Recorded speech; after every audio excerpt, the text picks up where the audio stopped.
मरहूम जफर याब जिलानी को याद करते हुए नमाखों के साथ श्रद्धांजलि सभा का आयोजन किया गया। बरेली से खबर बुलंद भारत के लिए कामरान अली की रिपोर्ट। देश ही नहीं बल्कि सारी दुनिया में अपनी पहचान बनाने वाले राम जन्मभूमि बाबरी मस्जिद प्रकरण में बड़ा दखल रखने वाले मरहूम एडवोकेट जफर याब जिलानी को उनके बेहद करीबी दोस्त सैयद जमील अहमद राज ने आज बरेली में एक श्रद्धांजलि सभा को आयोजित किया, जिसमें हर एक शख्स की आंखें नम नजर आईं।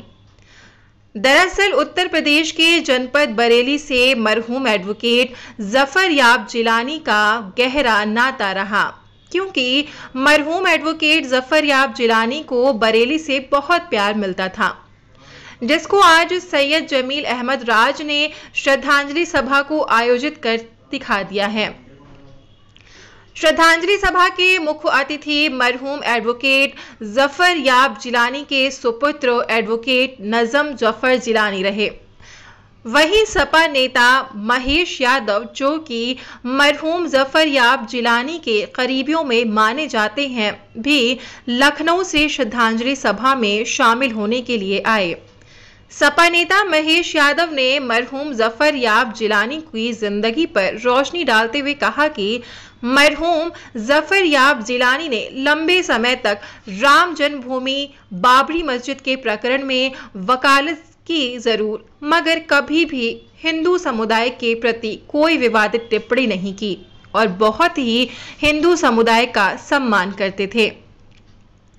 उन्होंने हमेशा ही कहा कि राम जन्मभूमि बाबरी मस्जिद का मामला मालिकाना हक का है, ना कि धार्मिक विवाद है। इसलिए हमारे लिए दोनों समुदाय एक ही हैं और हम दोनों समुदाय का तहे दिल से सम्मान करते हैं और करते रहेंगे। वहीं पर मरहूम जफर याब जिलानी के सुपुत्र एडवोकेट नजम जफर जिलानी ने कहा कि मरहूम एडवोकेट जफर याब जिलानी का जो कौमी एकता का मिशन उनके न रहने से रास्ते में छूट गया, अब हम सब मिलकर उनके कौमी एकता के मिशन को आगे बढ़ाते हुए संघर्ष करेंगे।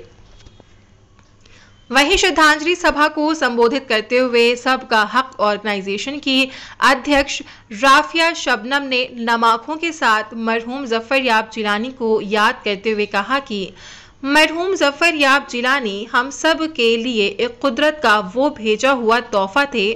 जफर याब जिलानी जिसने देश ही नहीं बल्कि संसार को एक नई रोशनी और एक नई राह दिखाई। आज हमारे बीच वो महान हस्ती नहीं है, मगर उनके द्वारा दिखाए गए कौमी एकता के रास्ते पर चलकर देश को ऊंचाइयों पर पहुंचाने का कार्य हम लोग करेंगे।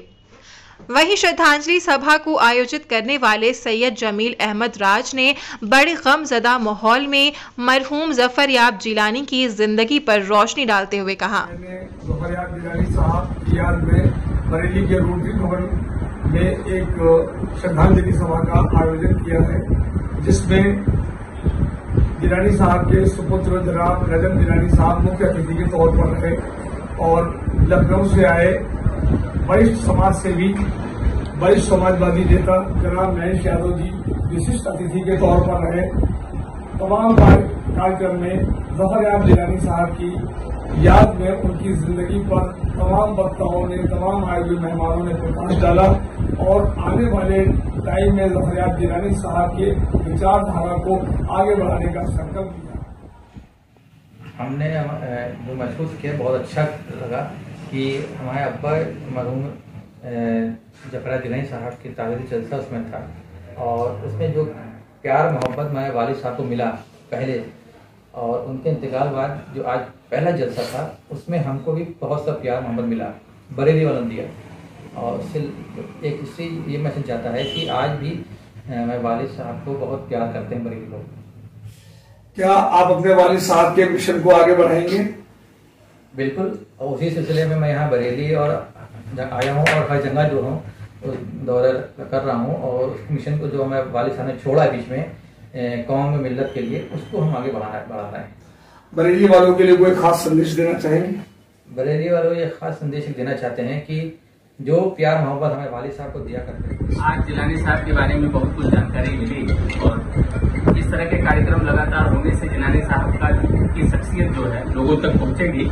और आज जो जलसा रहा, जो कार्यक्रम हुआ, वो निश्चित रूप से बहुत ज्ञानवर्धक था और जिलानी साहब का समाज के प्रति जो समर्पण रहा वो देखने को मिला। आप जिलानी साहब की किन किन नीतियों से प्रभावित हैं? जिलानी साहब की एक नीति नहीं रही। जिलानी साहब ने समाज के लिए जो किया, चाहे वो शिक्षा के रूप में देखें तो लखनऊ में बहुत सारे कॉलेज जिलानी साहब ने चलाए और बहुत सारे कार्यक्रम ऐसा रहा जो जिलानी साहब ने शुरू किया। और समाज के लिए भी ये देखा हमने, सामाजिक रूप से संगठन का काम कैसे समाज को संगठित किया जाए, जिलानी साहब से सीखने की जरूरत है। और आज का नवयुवक या हम जैसे लोग उनके चिन्हों पर चल करके समाज का बहुत बड़ा बदलाव कर सकते हैं। आप बरेली के लिए क्या संदेश देना चाहेंगे? बरेली के लिए मेरा ये संदेश ये है कि बरेली के लोग पहले जैसे एकत्रित हों और ये जो सरकार इस समय चल रही है, जो निश्चित रूप से समाज को तोड़ने का काम कर रही है, ऐसी सरकारों को निश्चित रूप से